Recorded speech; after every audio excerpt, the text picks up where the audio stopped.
할렐루야. 오늘은 7월 10일 목요일입니다.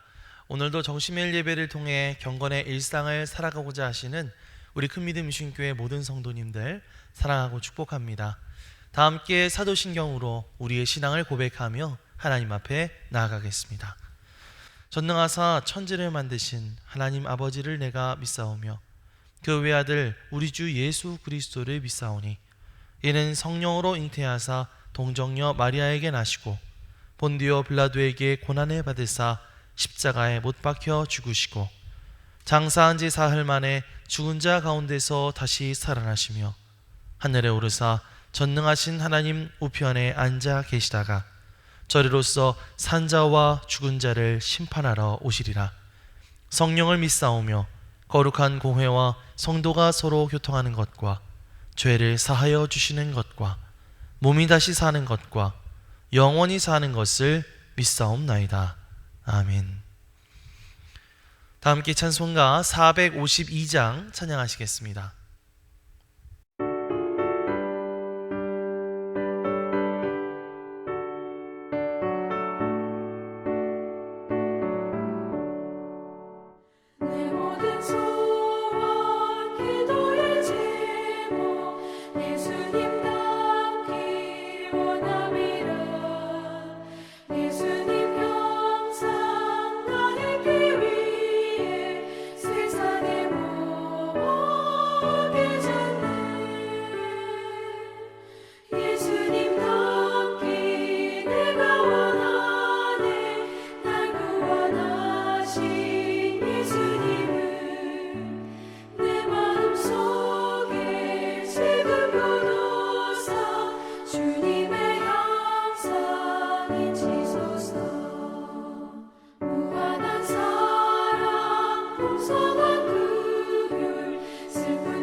오늘 하나님께서 우리에게 주시는 말씀은 디모데전서 2장 1절로 15절까지의 말씀입니다.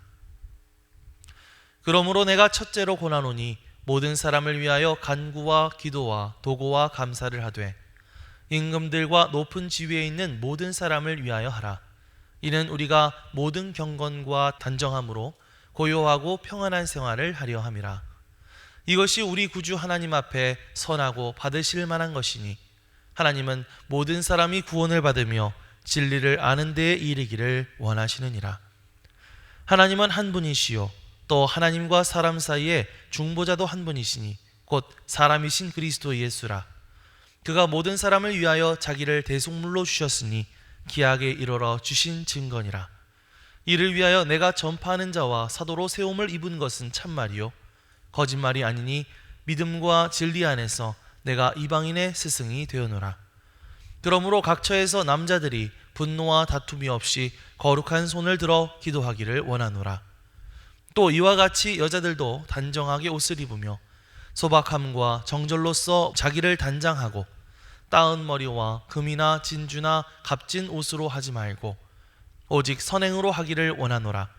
이것이 하나님을 경외한다 하는 자들에게 마땅한 것이니라. 여자는 일체 순종함으로 조용히 배우라.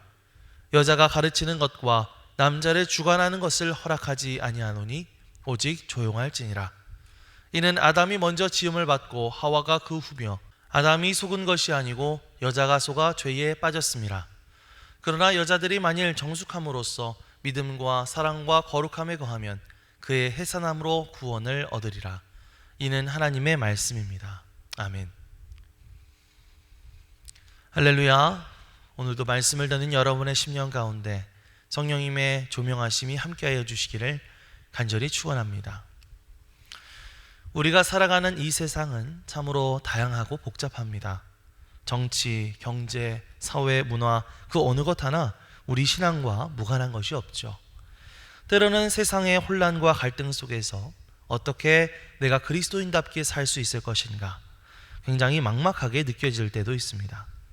우리는 세상 가운데 빛과 소금으로 살아가야 한다고 배웠지만 구체적으로 어떻게 살아가야 될까 그런 고민이 듭니다.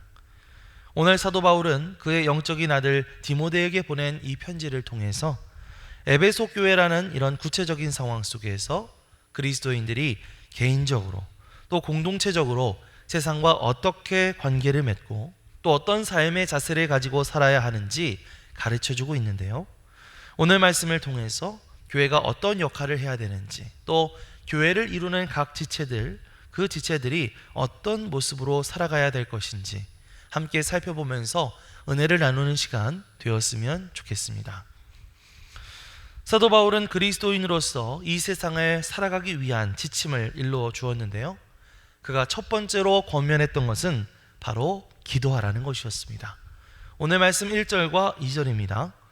그러므로 내가 첫째로 권하노니 모든 사람을 위하여 간구와 기도와 도구와 감사를 하되 임금들과 높은 지위에 있는 모든 사람을 위하여 하라. 이는 우리가 모든 경건과 단정함으로 고요하고 편안한 생활을 하려 함이라. 아멘. 바울은 여기에서 네 가지 형태의 기도에 대해서 언급하고 있습니다. 간구, 기도, 도고, 그리고 감사죠. 여기서 이제 도고라는 말은 좀 생소할 수 있는데 바로 중보기도를 말하는 것입니다. 자, 그런데요, 바울은 이러한 기도들을 어떻게 하라고 말하고 있냐면 모든 사람을 위하여 하라 라고 말하고 있습니다. 아마 이 말씀은요, 당시 에베소 교회 교인들에게 있어서는 굉장히 파격적인 말씀이었을 겁니다. 왜냐하면 그들은 로마 제국의 통치 아래에 살고 있었고 때로는 황제 숭배를 강요당하면서 핍박을 받기도 했기 때문이죠. 하지만 그럼에도 불구하고 사도 바울은 그들에게 임금들과 높은 지위에 있는 모든 사람을 위하여 기도하라 라고 권면하고 있습니다. 자, 왜 그렇게 말했던 것일까요? 2절 후반부 말씀을 보면 이는 우리가 모든 경건과 단정함으로 고요하고 평안한 생활을 하려 함이라 라고 말하고 있습니다. 여기에서 고요하고 평안한 생활이라고 하는 것은 단순히 어떤 개인의 안녕만을 의미하는 것이 아니죠. 사회의 질서가 유지되고 평화가 지속될 때 교회는 그 가운데 복음을 자유롭게 전할 수 있게 되고 성도들도 신앙생활을 영위하는데 방해를 받지 않게 된다는 것입니다. 그렇기 때문에 그들이 통치자들을 위해서 하는 기도는 결국 교회가 세상 속에서 본연의 사명을 감당하고 또 그리스도인들이 경건하고 단정한 삶을 살아갈 수 있는 터전을 마련하는 중요한 행위인 것이죠. 이는 세상의 평화가 곧 교회의 선교와도 직결된다는 바울의 통찰을 보여주고 있는 말씀입니다. 더 나아가서 사도 바울은 왜 모든 사람을 위해서 기도해야 하는지 그 깊은 이유에 대해서 추가로 설명하고 있는데요. 그것은 한마디로 말하면 하나님의 보편적 구원에 대한 의지 때문입니다. 자, 4절 말씀을 함께 보겠습니다. 하나님은 모든 사람이 구원을 받으며 진리를 아는 데에 이르기를 원하시느니라. 아멘. 우리 하나님은요, 어떠한 특정한 민족이나 특정 그룹만이 구원받기를 원하시는 분이 아니시죠. 이 세상에 있는 모든 사람이 죄에서 벗어나 구원을 받고 참된 진리이신 예수 그리스도를 알기를 간절히 원하고 계십니다. 그렇기 때문에 우리는 그러한 하나님의 뜻을 따라서 모든 사람의 구원을 위해 기도해야 하는 것이죠. 사랑하는 성도 여러분, 그렇기 때문에요, 이 기도라고 하는 것은 단순히 어떤 개인적인 소원을 아뢰는 그런 차원을 넘어서서 하나님의 광대하신 구원 계획에 동참하는 아주 중요한 행위인 것입니다. 우리는 나라고 하는 이 작은 울타리를 넘어서 나의 가족, 나의 이웃, 사회, 그 사회의 지도자들, 그리고 더 나아가 온 세상의 모든 사람들을 위해서 기도해야 할 줄 믿습니다. 이러한 기도는 단순히 평안한 삶을 영위하게 할 뿐만 아니라 궁극적으로 하나님의 구원 사역에 동참하는 거룩한 통로가 될 줄 믿습니다. 오늘 여러분들은 어떻게 기도하시겠습니까? 오늘 우리가 드리는 기도가 정말 지경이 넓어져서 나 개인을 위한 기도뿐만 아니라 가정을 위해서, 또 이 지역을 위해서, 나라와 민족을 위해서, 또 더 나아가 이 땅의 모든 영혼을 위해서 그들을 품고 기도하며 나아갈 수 있는 저와 여러분들 되시기를 주님의 이름으로 간절히 축원합니다. 자, 그렇게 사도 바울은 모든 사람을 위한 중보기도의 중요성에 대해서 이야기했지만요, 다른 한편으로 이 기도만큼이나 그리스도인들의 삶의 태도와 행실이 이 복음 전파에 있어서 얼마나 중요한지 또한 이야기하고 있습니다. 자, 오늘 말씀 8절에서 10절 말씀을 다시 한번 보겠습니다. 그러므로 각처에서 남자들이 분노와 다툼이 없이 거룩한 손을 들어 기도하기를 원하노라. 또 이와 같이 여자들도 단정하게 옷을 입으며 소박함과 정절로서 자기를 단정하고 따은 머리와 금이나 진주나 값진 옷으로 하지 말고 오직 선행으로 하기를 원하노라. 이것이 하나님을 경외한다 하는 자들에게 마땅한 것이니라. 아멘. 자, 먼저 사도 바울은 교회 안에 있는 남자 성도들을 향해서 분노와 다툼 없이 거룩한 손을 들어 기도하라 라고 권면하고 있습니다. 당시 에베소 교회는 다양한 배경을 가진 사람들이 모였던 공동체였기 때문에 그 안에 여러 가지 갈등과 다툼들이 있었을 것입니다.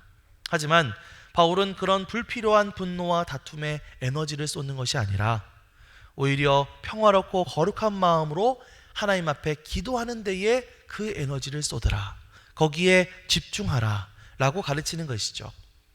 이것은 교회의 영적인 분위기와 질서 유지에 매우 중요한 부분이기 때문입니다. 우리가 기도할 때에 그 기도가 단순히 입술의 고백으로 끝나는 것이 아니라 바로 내면의 평화와 또 이 공동체를 향한 사랑, 거기서부터 우러나야 한다는 사실을 강조하고 있는 것이죠. 이어서 사도 바울은 교회 내 여성 성도들을 향해서 화려한 옷이나 폐물이 아니라 소박함과 정절, 그리고 선행으로 자신을 단장하라 라고 권면하고 있습니다.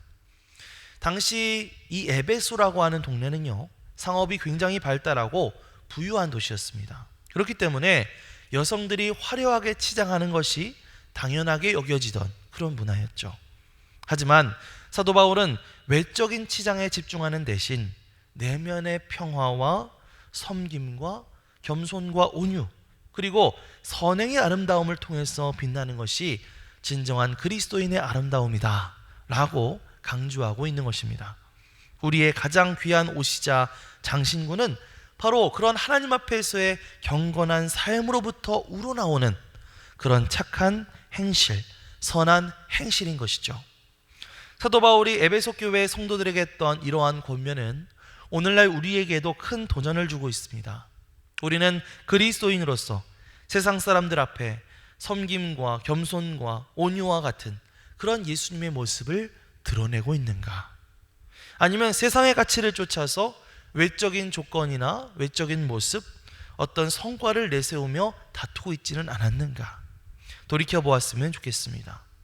여러분, 우리가 기억해야 될 것은 결국 예수님을 알지 못하는 사람들에게 가장 먼저 보여지고 전해지는 것은 결국 우리의 화려한 외적인 모습이 아니라 우리의 그리스도인다운 그런 선한 삶이라고 하는 것, 우리가 항상 기억해야 될 줄 믿습니다.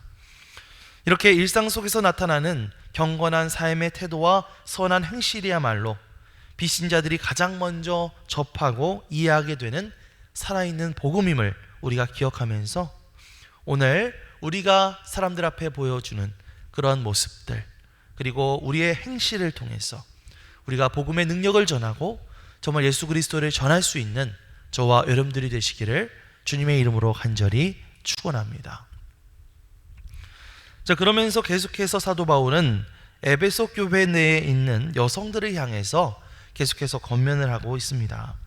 11절 이하의 말씀은 여성들을 향한 여러 가지 권면들을 담고 있는데요. 자, 그런데 이 말씀들은 자칫 잘못하면 그 뜻을 오해하거나 논란을 일으킬 수 있는 그런 내용을 담고 있는 것 같습니다. 우리가 사도 바울의 말한 의도를 제대로 이해하기 위해서는요, 당시 에베소 교회의 구체적인 상황을 조금 이해하고 있어야 하는데요.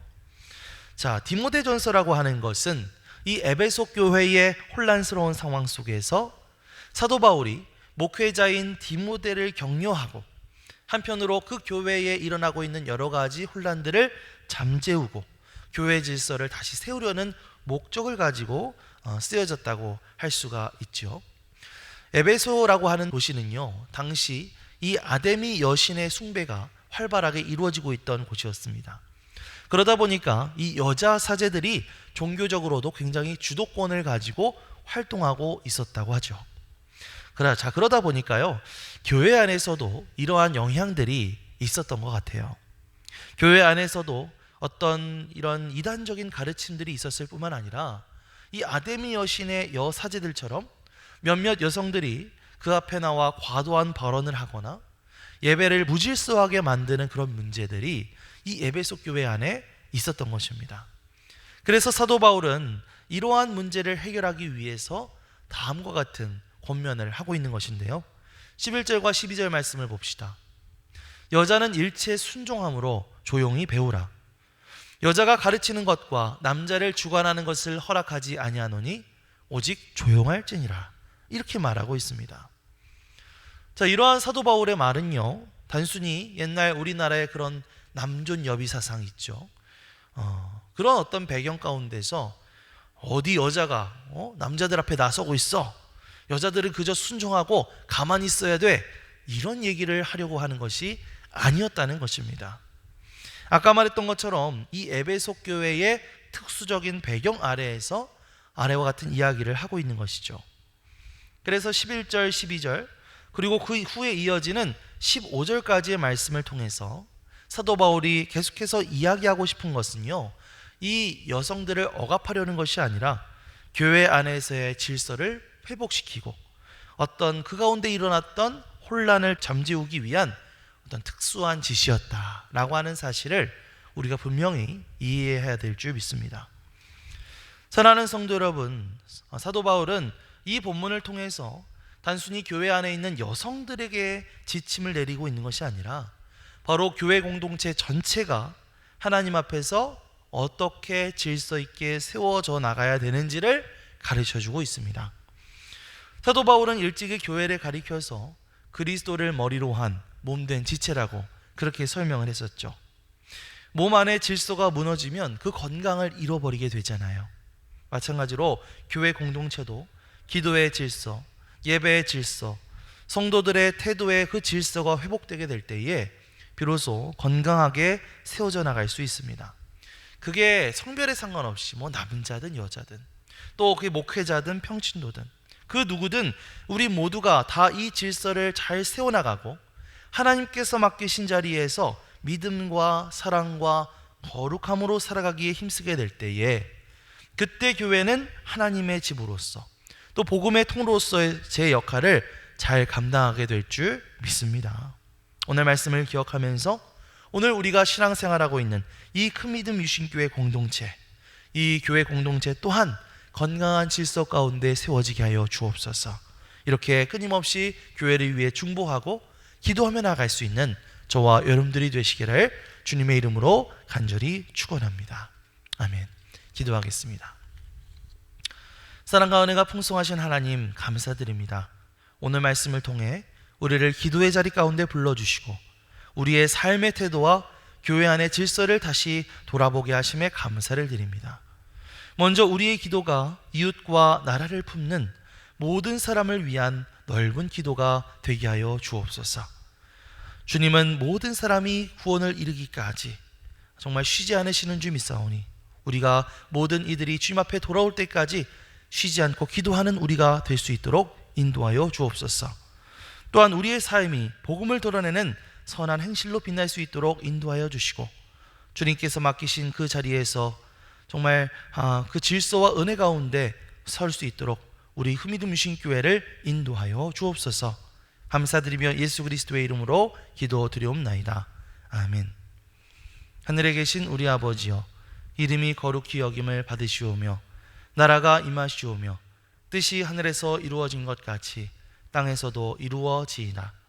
오늘 우리에게 일용할 양식을 주시옵고, 우리가 우리에게 죄 지은 자를 사하여 준 것 같이 우리 죄를 사하여 주시옵고, 우리를 시험에 들게 하지 마시옵고 다만 악에서 구하시옵소서. 나라와 권세와 영광이 아버지께 영원히 있사옵나이다. 아멘.